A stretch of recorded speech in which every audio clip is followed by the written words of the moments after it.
Welcome to Untying Knots, Minds and Souls Untethered with Perry Clark. This program looks at mental health from unique perspectives and shows you how to manage your life by finding the knots that help you and stay away from the ones that could be a disadvantage. Now, here is your host, Perry Clark. Hello, everyone, and welcome back to Untying Knots, Minds and Souls Untethered. I'm Perry Clark, licensed marriage and family therapist, and I want to remind everyone that the purpose of this podcast is for education and entertainment purposes. This does not constitute a therapy session with a licensed therapist. I do strongly recommend finding a therapist in your area to work with on your unique issues. So for today, we once more have someone I met back in 2019 at an event that has changed many of our lives, and a very brilliant woman who I was willing to share during that event, as I was, and who also has a very strong goal towards moving and healing people in the future, not just here in the US, but abroad as well. And I hope we will get a chance to talk a bit about it and the experiences that have happened earlier this year too. I am pleased to welcome Marjorie Jean to Untying Knots. Now, Marjorie has a very interesting background. She is an entrepreneur, a social worker, and most importantly, a mother. She's the owner and lead therapist at RAM Circle, a behavioral health group practicing located in Maryland. She's also a brain spotter and trained in EMDR, specializing in attachment, trauma, generational trauma, and self-esteem. She was with me when we first did the first BIPOC brain spotters back in December 2019 in Atlanta.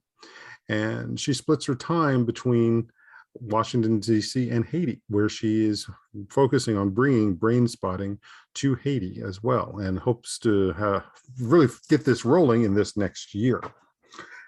She's also working on curating a book called Esteem, which she'll publish in January of 2022, which is about the time this podcast will be available for listing. So this is good beginning press, honey.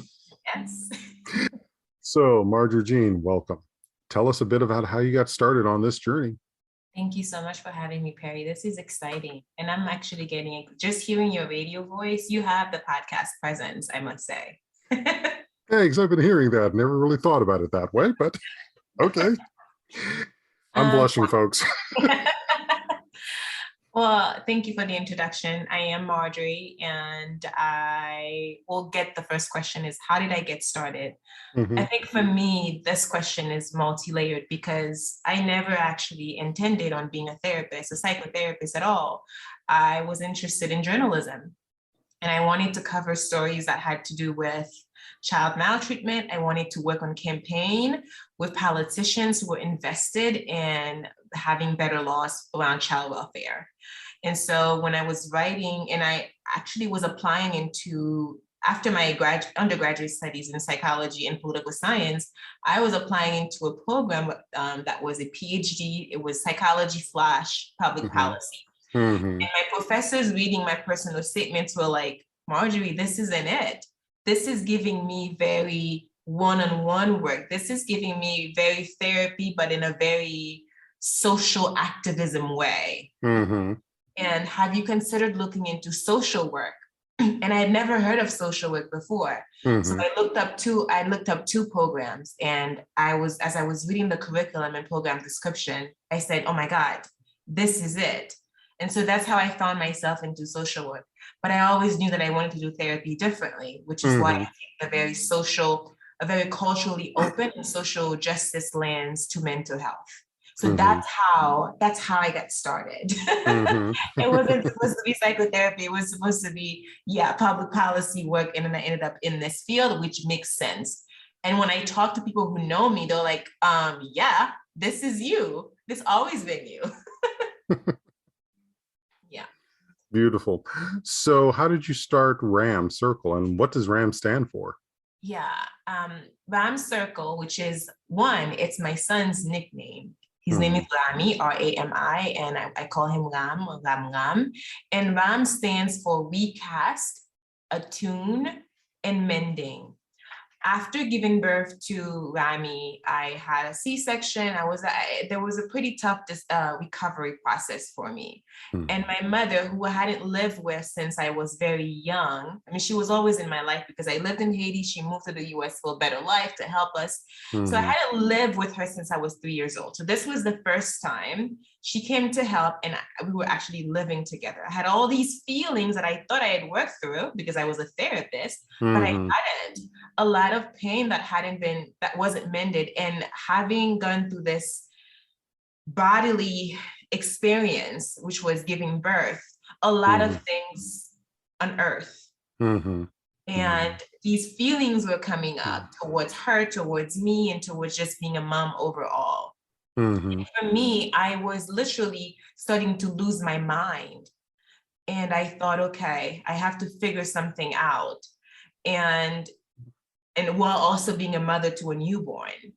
And so I said, okay, I need to find a way. This feels like a tsunami. So I need to find a way, all of these things coming up, body, all of it. It feels like a tsunami. I need to find a way to make the tsunami feel like a torrent or the rain or a storm. I mean, a storm is still bad, but a tsunami is worse. So that's where the recast part came from for me. So I need to find a way. I need to find a space within myself. And that's my DBT background too. Like I have to use words to recast, to reframe, to help me process things differently. Yeah. And so I was in this storm with my mother, with my body, with being a mom and all of it. And so the recast part really for me was just like, okay, let's step back and let's find a way to name this that in a way that feels manageable. Right? Because sometimes when it's too big, you can't deal with it. So let's take it little by little and just let's work from there. And so once I was able to move from a space of tsunami to more like a rainfall, I was able to just be more still. And then from there, I went into a space of going in. The going in really helped me around emotional regulation, just using my senses to calm myself. And that is not just a work in one day, by the way. This was many days. And so sometimes the recast was happening as I was also attuning. And so for me, attuning meant using all of the things within me and around me as a tool for soothing. And now I'm able to recast. I'm feeling a little better. I'm able to attune this chaos inside of me. I'm able to just feel my body, get to know my body better. So now I can actually begin to look into the work, the trauma, because it's just skill-based stuff now. So now the mending part is where I go. Not just the memories that were left in the body when my mother left when I was so young, the things that happened, the narrative that I attached to her leaving, although she was leaving for a better life. But as a child, there was a narrative that was in my mind that was different from what her intention were. So all of that is when I said, okay, I'm gonna do therapy differently now. I am gonna approach therapy I was a great therapist, but I think this moment really humbled me so much. I felt humanized in a way that I'd never felt before. And so I said, okay, I need to look at therapy within these 3 different approaches. Sometimes clients come in and they're just too activated. They can't get into the stuff. And so let's pause and help them to actually move from a tsunami to a storm. And let's go from there and help them to get to know their bodies more and regulate before we actually get in the work of doing trauma reprocessing and eventually mending old pain. So that's really the story. And so once I did that, immediately after my own inner work, I registered my business, Ram Circle. And the circle part is really because it's just like life is a circle. We heal best in circle. After my Brainspotting experience, I learned that. And so I thought all of this needs to happen in circle. Very, very beautifully put. And the aspect too, even just the nature of naming your business is very different than what we're sort of taught to name businesses as therapists. And much the same for my practice, Untangle and Grow Counseling. It is based off the Adinkra symbols, and at least two of the symbols that I put together, which one being the knot of reconciliation, because we have to untangle so much of what's going on. So I abbreviated that. And the a symbol Aya, which is the fern, which can grow in such strange and devastated places. And this is post-traumatic growth is our goal. So this is also already just an element of how we're doing therapy differently and what are we embodying into our businesses. Absolutely. Absolutely. Because for me, the business is personal. But you also bring up something very important there when you're talking about the aspect of the person being in the tsunami versus just the storm. And this probably, and I have a feeling we're going to be talking about myths and realities throughout all of this, but is there an aspect of, especially for us as clinicians, is there an aspect of so many people seeing the tsunami people are in and not recognizing it? Therefore, we as people of color get recognized as treatment resistant. Absolutely, which is why I don't use the word client is non-compliant. I don't use the kind of language, because for me, working from an attachment-based perspective, when someone comes as resistant, I appreciate that, because what that tells me is you've had this trauma and you've had to build some walls around it to protect yourself. So there's an issue that you're coming with. So what that tells me is I need to be even more gentle, more patient with you, and we need to pace ourselves even more and work on the attunement, which allows you to trust yourself better, so those walls can come back down. So I actually appreciate the quote unquote resistance, because it says to me that you live in a world that you don't trust, and you live in a world that has violated you enough that now you better have these walls, because you can't have people coming in and out and hurt you in the way that they've done continuously. So when you come to me, you're like, I don't trust this woman yet. Let me keep those walls up. Let me keep my armor up. And eventually she is going to earn my trust. And that doesn't work well when we're dealing with a 12-session model that insurance is paying for. Not at all. Not at all. Because it takes time. It takes some time. Absolutely. Yeah. And just that assumption that you're there as the therapist or the rescuer, the caretaker, that you were supposed to implicitly begin to trust them, but no. That has also been something that's been used against the person. So the person or even the individuals, until they have been able to see by not just words, but by actions, you can be trusted. And that's going to be on a person by person, small group by small group basis. 100%, yes. Which is something, again, that goes counter to what we're standardly taught or is thought about when it comes to the idea of providing psychological services. Because there's already it can be that there's this asymmetrical relationship between therapist and client. So we really have to be careful with our language, so we're not pushing the incline even more. When client comes in with their boundaries, we actually, sometimes those boundaries don't make us feel good. And because they don't they make us feel good, we're like, oh, they're resistant. No, they're coming in with boundaries. Now we can talk about how to shift them, but let's appreciate the fact that this client is coming in with their boundaries.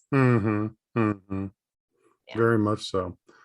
Which I think also gets into some of the other things we're going to talk about today. And I think one of the big ones is when you were telling your story about what happened with your mom, that speaks very much to the issue of generational trauma, and why is it important for us to begin to recognize and work with generational trauma?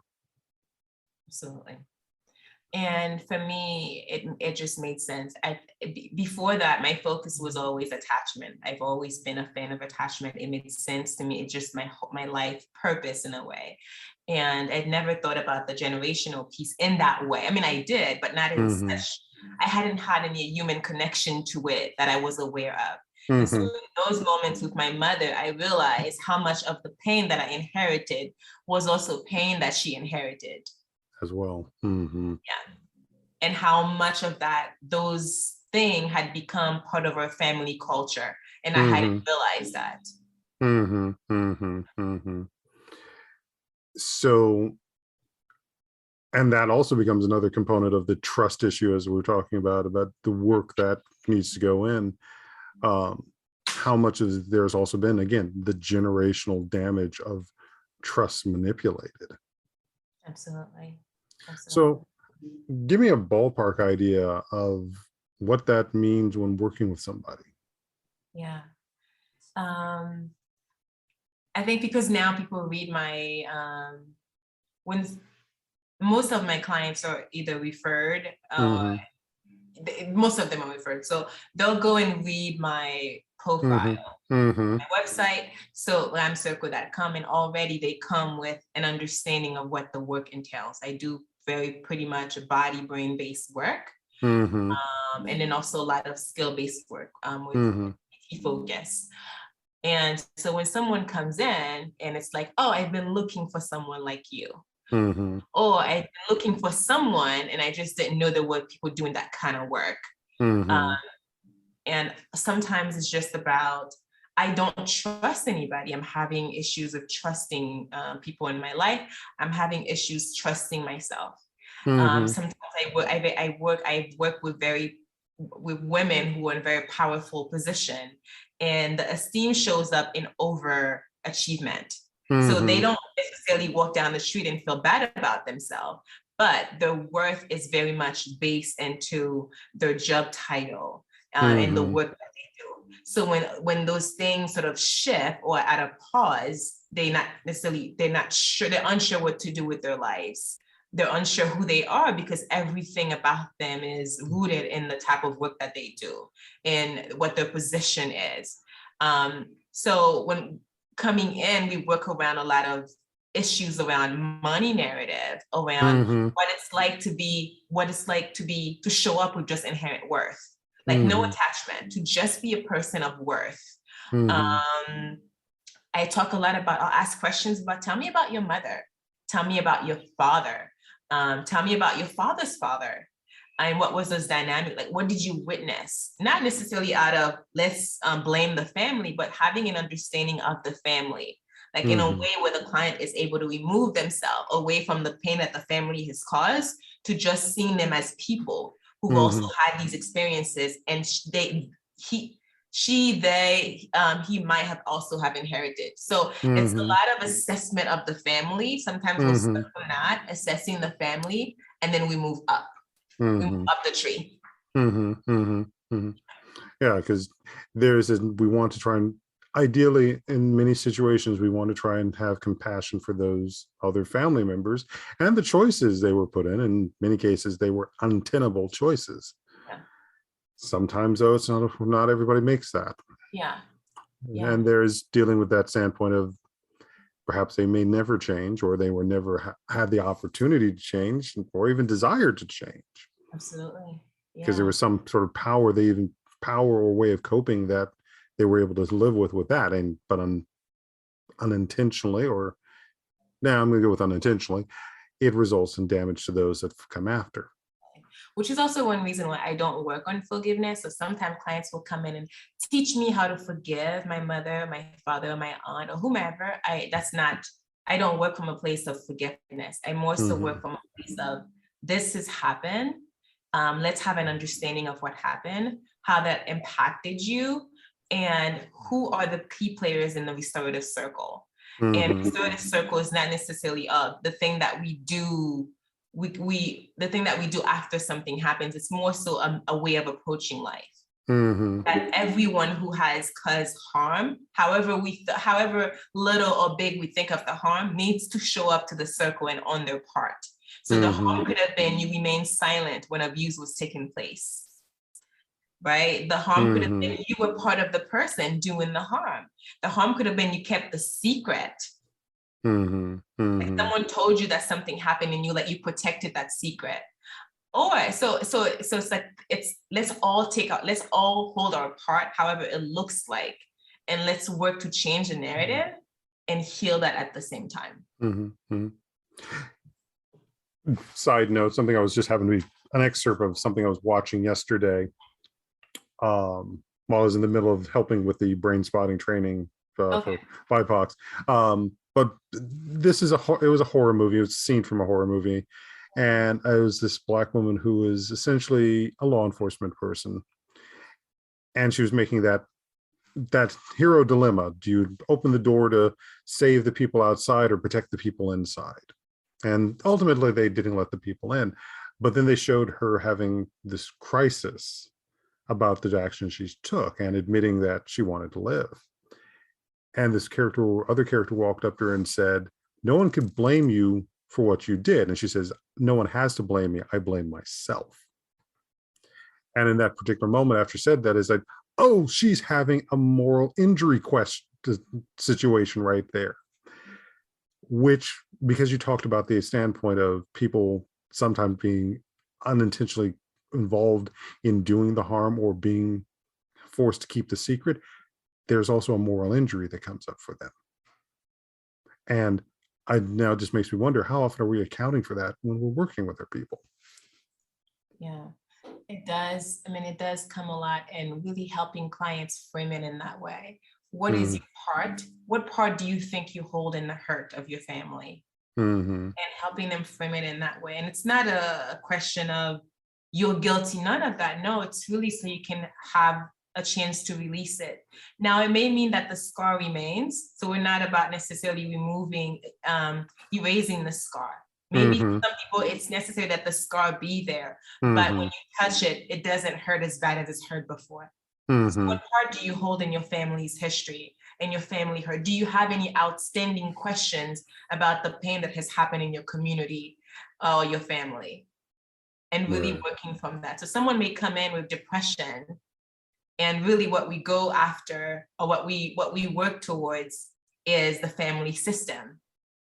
And then somehow the depression changes its form. Someone may come in with anxiety, and we talk about the family system. I guess we're doing the emotional regulation at the same time. I don't want to say that we're just doing this work, but we're doing so much at the same time that we're not just focused on, well, tell me how anxious you felt today, but no, like, tell me the earliest time you remembered that anxiety.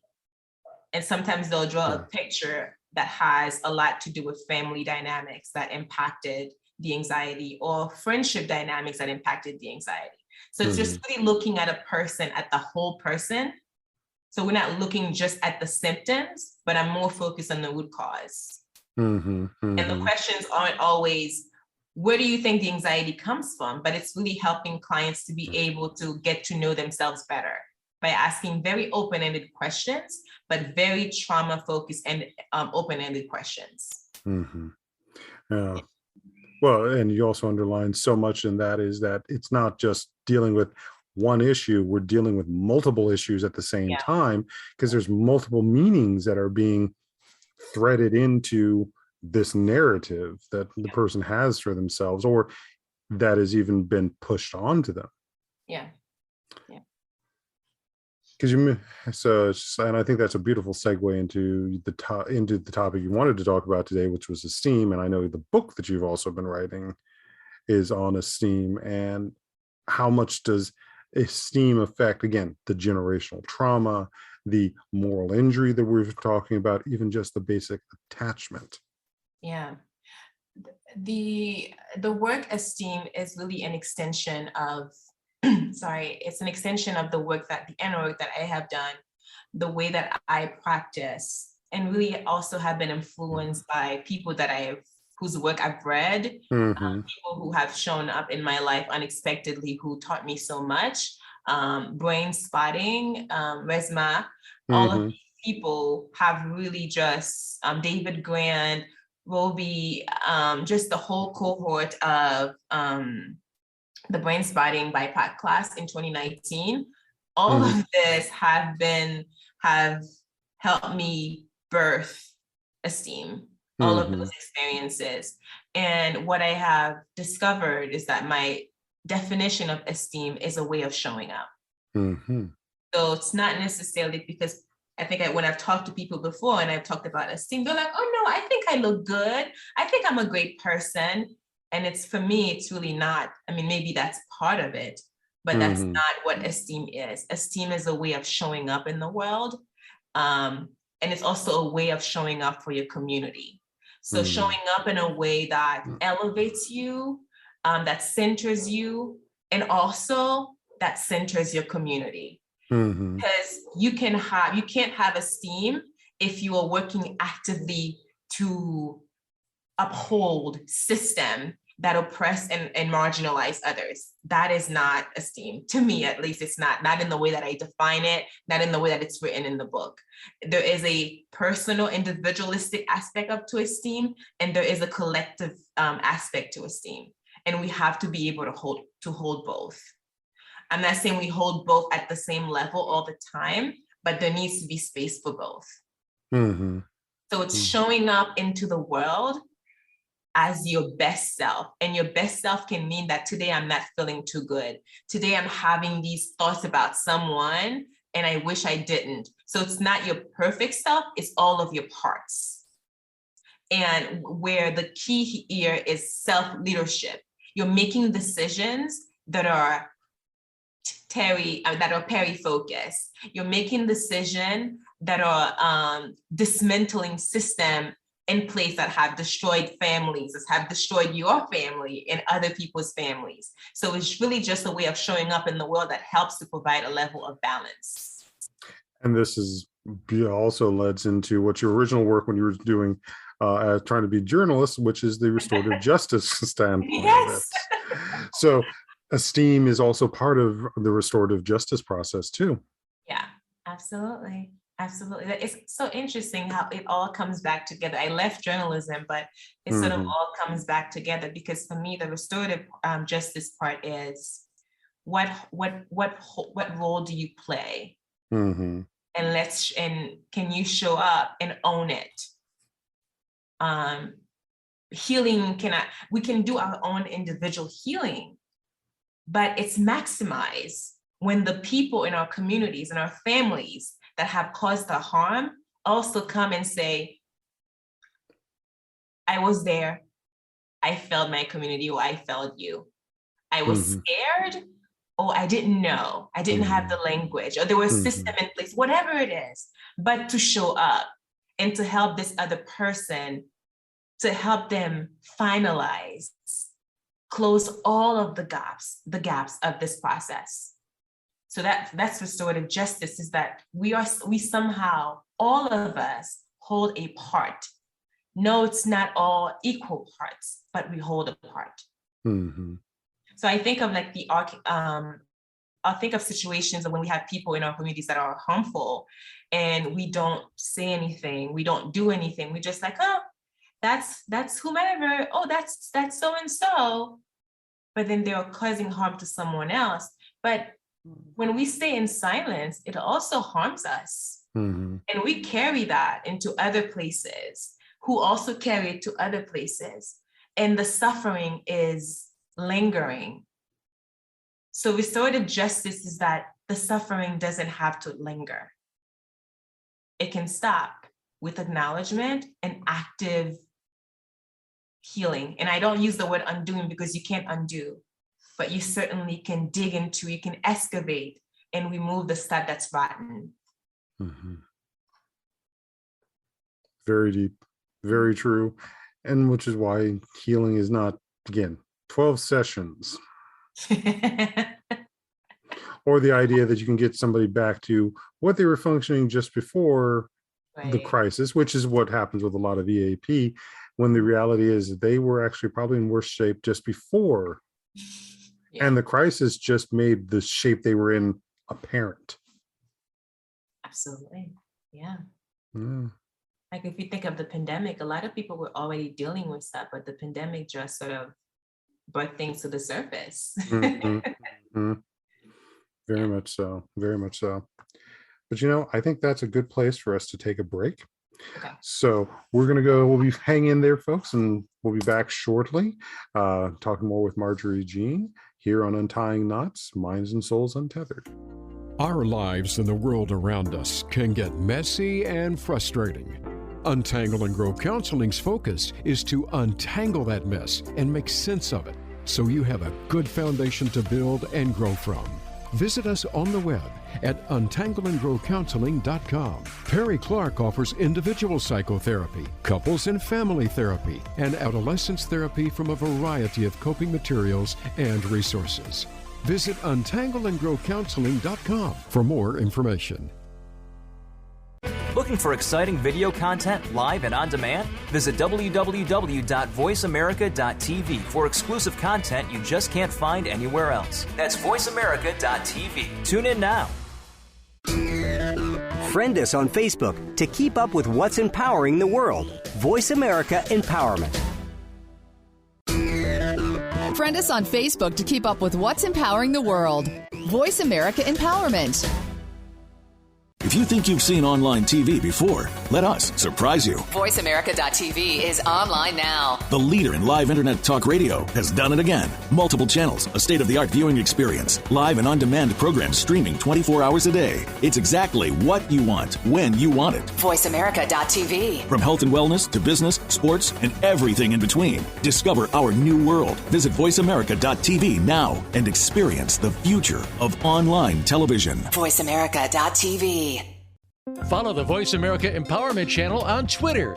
You already know we're full of great ideas, and our hosts have plenty to say. We want to hear from you, too. Be sure to follow us at VA Empowerment and come back every day to see what's next. Live up to your fullest potential. This is the Voice America Empowerment Channel. We're making it easier to listen to the Voice America Talk Radio Network wherever you go. In addition to listening live, you can check out information about your favorite talk show hosts, discover new talk show personalities, add shows to your list of favorites, and listen to all of our show archives on demand, all from your iOS, Amazon Kindle, or Android device. Download it from the Apple App Store, Amazon, or Google Play, and get ready to tune in. The Voice America mobile app, powered by Aircast. Do you have knots? Not the physical tightness in your neck and back, and not the ones on a rope, but metaphors for the helpful and unhelpful tugs in life that can help us ascend to a new level or stop us from falling too far back down. Join host Perry Clark for Untying Knots, Minds and Souls Untethered, a program about mental health and its practice from an Indigenous person of color. We'll help you find the knots that help you and avoid the ones that don't. Listen for new episodes every other week on the Voice America Empowerment Channel. Think you've seen everything there is to see in online television? Let us surprise you. Visit voiceamerica.tv today for sports, health, business, and more on demand 24/7.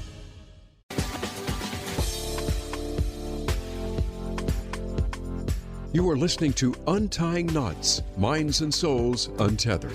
If you have a question or comment about our podcast, send an email to pclark@untyingknotspodcast.com. That's pclark@untyingknotspodcast.com. And now, back to the program. Welcome back, everybody, to Untying Knots, Minds and Souls Untethered. I'm Perry Clark, licensed marriage and family therapist, and I'm here with Marjorie Jean. How you doing? I'm doing good. Hi, Barry.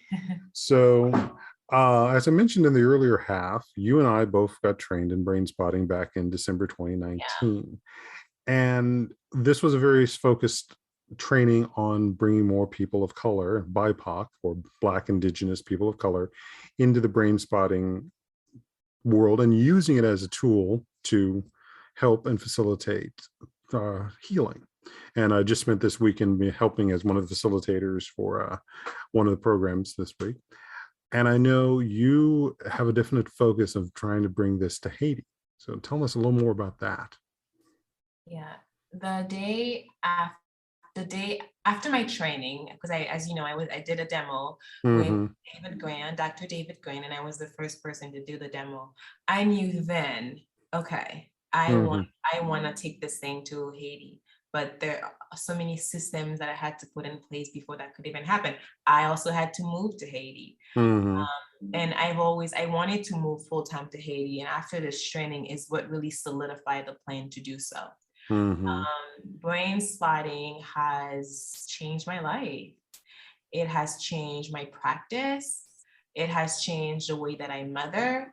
It has changed the way that I understand people, that I see people. Like now I get to actually see a whole person versus focusing on parts of the person. And it also helps me to look at how I look at systems. So in wanting to take Brainspotting to Haiti, those were all of the things that I had to consider. And it gave me so much flexibility on how I do it in a way that's culturally open, as well as that is with that social justice lens that I am passionate about. So there will be the first Brainspotting training in 2022 at the end of April with Melanie Young as the main trainer. And the goal is that I wanted it to be for allied professionals. So it's actually going to be open to all frontline workers that are in the healthcare system in Haiti.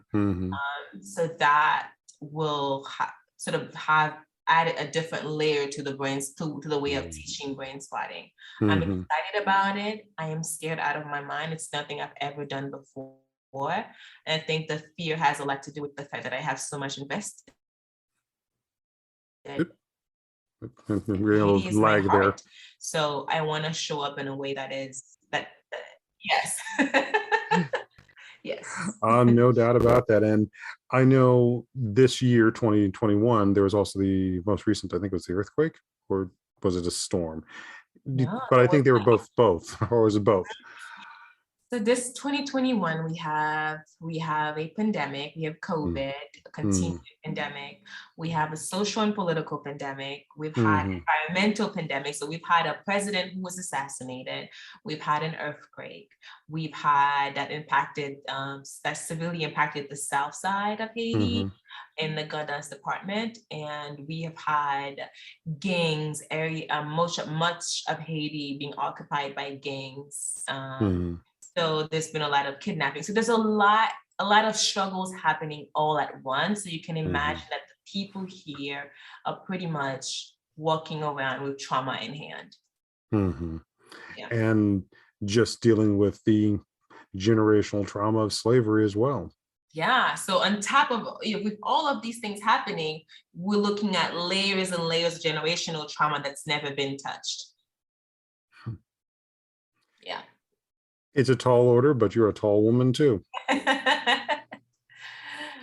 Yeah. And just being able to bring that, I think that's one of the things that I know John Edwards, who was the one who orchestrated the training we went to, has been wanting to put together a training that works a lot with Caribbean folks to just bring the healing across the world as much as possible, but for our healing especially, which ties into the generational trauma as well. I wonder, how does this also translate into the idea of what does joy mean? So for me, my life motto is cultivating joy and vitality. Just as a woman, as a Black woman, as a woman who is a Caribbean woman. I mean, it's just as a human, it just means so much to me. And I'm so,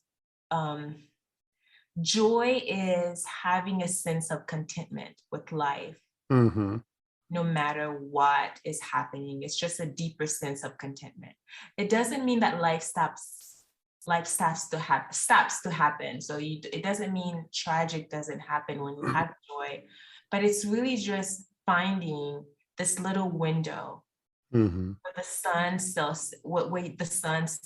sets, the sun still rises. I think for me, it's the little things. It's making the little things be big things in your life. And everyone gets to identify what joy is for them. But joy is the thing that happens when nothing else is present. Joy is the thing that is still consistently shows up when everything walks away, when everything doesn't seem like it's going the right way, when you're at a loss for word, when things are breaking down, when it's still present. It's that loyal friend.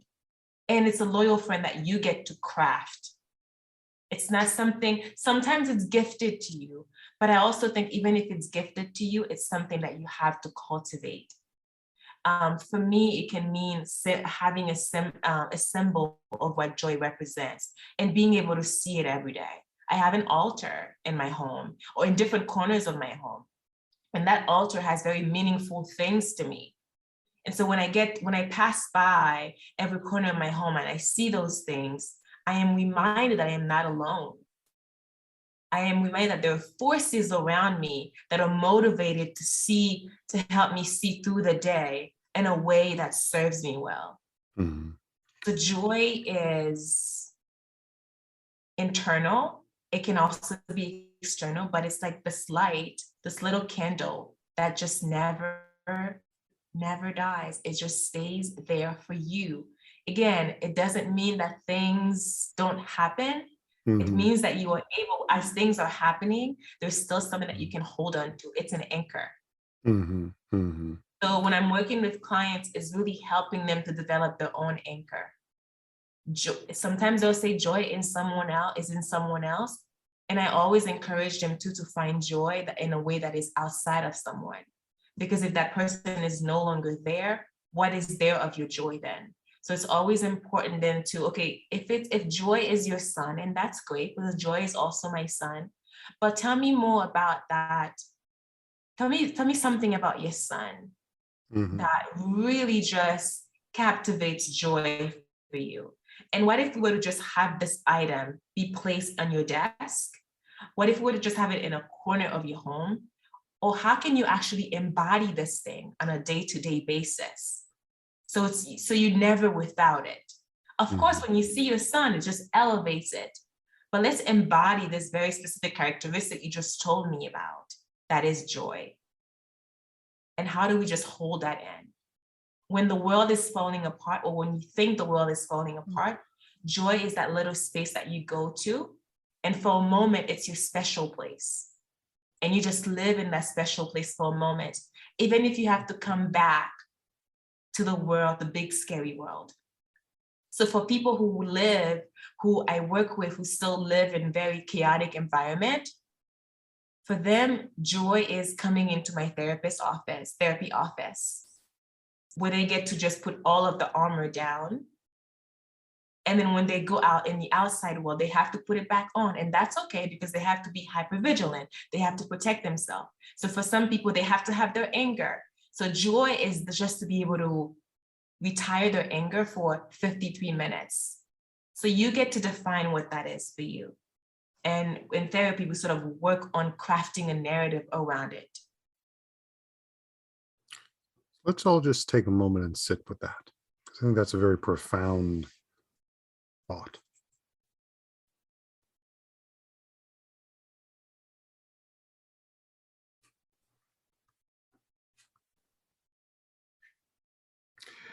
And I think that's also a beautiful segue into our talk about, as we do on this show, myths and realities around mental health. And we touched on it a little earlier, but I think we also touched very much on the standpoint of the idea of what mental health is and has been can very much differ for us as people of color, people from collectivist backgrounds, compared to what we see now, or what we have been, especially for those of us that are also practitioners, what we've got to work within a system that doesn't always support that. What about for you? What else comes up for you around this idea of there's myths around why we don't seek mental health? I think the myth has to do with the fact that this person is the expert of my life. And there's shame in that. Like, someone knows me better than I know myself. I think there's a lot of shame around that. And one of the way we dismantle those myths is to acknowledge that they exist, that those narratives do exist, and to really put it back on the client that you are actually the expert of your life. When people ask you questions, but what do you think about this? And you really put it back and just say, I can tell you what I think about it, but I really think it would be so helpful if you told me what you think about it. And together we can sort of create a narrative, but I really want to hear your voice. So the myth exists because people don't hear enough of their voices. They're often being told what to do, who they should be by society, by their family. And so they then develop their own narrative from that, oh, okay, I don't know me. Maybe there is something wrong with me, that my worth is attached to something or someone. So the myth exists because we have created all of these mechanisms that get in the way of people being connected to who they are. So why therapy is so powerful and helpful is that, or therapy that is somatic, I think, it helps people to get to the root of who they are. And once you do, you start to just dismantle all these myths. And sometimes the mental health myth is just one of them. Other myth can just be, I'm not worthy of being better than this. I'm not worthy of just of healing this. This is not trauma. This is not pain. This is just how I'm supposed to live. So it's not necessarily always about mental health. It's myths about self that find itself in everything that this person is connected to, be it mental health, career, relationship, motherhood, friendship, and all of it. So I tend to not say it's not a myth, it's a myth about mental health. I think it's more a myth about self that impacts the way you see things that are important. Very, very beautifully put. And it also supports very much what you're talking about with the esteem aspect. Because I think that one of the other things too, as you're saying, is that this idea that somebody else is supposedly knows your life better than you do is the simple fact that not every therapist is the one you should be working with. Absolutely. And then this is full respect to my fellow colleagues. Not every person is the right person to be working with somebody. I'm not the right person for everybody. Exactly. I know I'm not the right therapist for everybody as well. Because one of those big things is, and it goes back to what you're saying, is like there has to be a way to develop trust. And frankly, we're not going to trust everybody. Nor should we trust everybody. Absolutely. But again, that model, that idea of what we'll put it as manualized therapy that wants to say that you can be healed in 12 sessions assumes that whatever the therapist is good enough to solve this situation. Right. Sadly, the good enough, which is useful, not good to be applying in this situation. Absolutely. One of the people I was talking to, Jewel Love, during his podcast, which will air earlier in January, we were talking about the standpoint that, I lost that entire train of thought there. But we were ideally talking around the standpoint that these systems think that you can just plug and play somebody. And we're that plug and play was the key word I needed there. No, we were talking about the tech bro situation.